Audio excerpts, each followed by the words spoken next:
Tu as passé des vies à perfectionner la surface.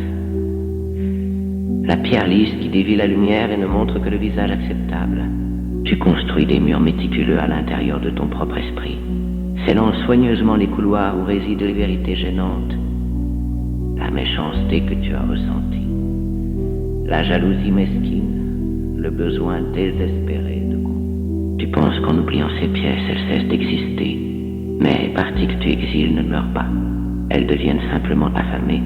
Elles deviennent le bruit statique dans ton silence, la colère soudaine et irrationnelle qui éclate quand tu t'y attends le moins.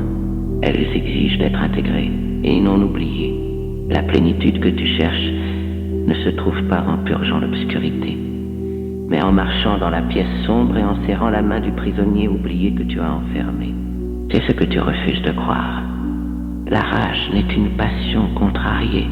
La peur n'est qu'un potentiel profond se protégeant lui-même. Le cynisme est simplement la sagesse acquise par une expérience amère. Tu crois que ces morceaux te rendent désordonné, mais ce sont les courants sauvages et indomptés qui nourrissent ton centre.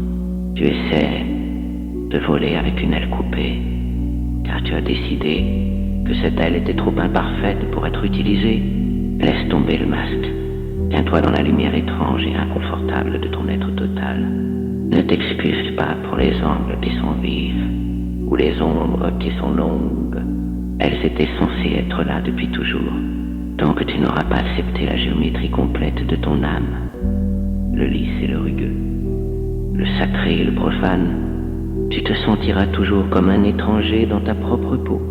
Cette confrontation nécessaire est le seul chemin vers la véritable appartenance.